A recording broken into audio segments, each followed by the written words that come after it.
Hi, Bill. Do you hear me? I can hear you. Awesome. Thank you. The internet is pretty bad. And thank you for everything that you're doing, by the way. Thank you. Is this the right platform to ask the question about branding? I know you've mentioned it Yeah, before in this. go ahead. Okay.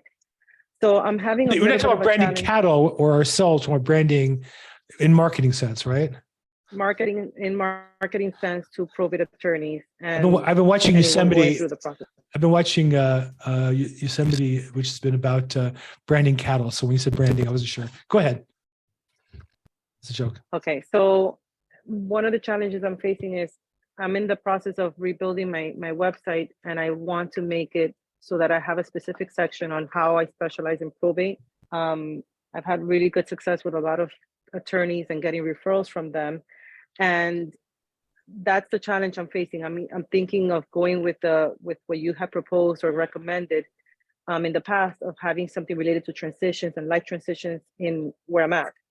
My question is it wise to have a specific website that just caters to that probate space?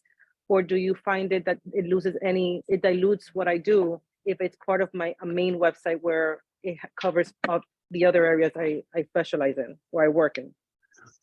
So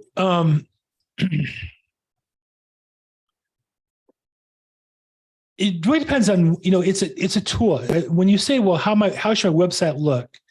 It's like saying, how should a hammer look? What color should the hammer be? How big should it be? It depends on the job. And so the website depends on what are you doing with it. So for me, and there's a lot of things that you can do in marketing, but I work all day. I work 8 hours a day. I work 40 hours a week. I'm pretty consistent. I do, things most people aren't willing to do in life, but I can't do everything. And I can even hire assistants to do some of the things, but even that, can't get it all done. So for example, I don't do any real SEO, and I've not been able to do any Facebook advertising. I got banned for life from Facebook because of their mistake. Had nothing to do with politics. It was just their complete idiocy and lousy customer service. That I'm disabled and I can never be re-enabled, but I'm not banned for life, really. I'm just disabled and can never be re-enabled because of their stupidity.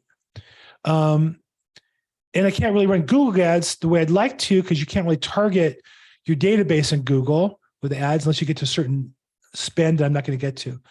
So you have to think about how you using your website to develop business. The goal, Norris, is to develop, for me, listings. I want people who need to sell property to choose me to list the property.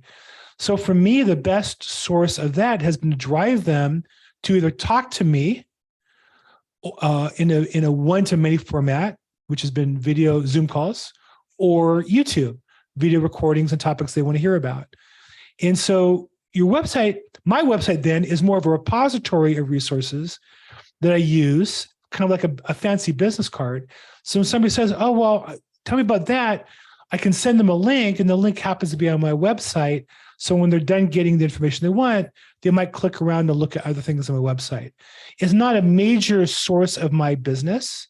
Maybe I could do more, but at least as I sit on it, it's only worth so much input. So I do pay allleads.com for their probate website. I got their permission, because I do pay, to copy the content onto my other website with a company that gives us a free website that's great, but it doesn't have the content. So I bought all these content and put that on the website. And then but I also use landing pages and lead pages for other things, like my weekly podcast is a page in Eventbrite that captures their name, address, phone number, and email. So again, it depends on what you're going to use it for. And I think you have to think about, what are you marketing? What are you trying to get? Just because you put something out there doesn't mean anybody's ever going to see it. You have to drive traffic to it. And normally we don't want to drive traffic to the front page of a website.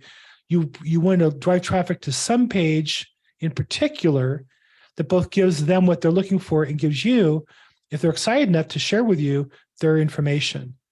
So I don't know if that helps. I'd be glad to talk to you more in depth, or if that helps at all, or you have another question on that. Thank you. No, it helps. It helps a lot.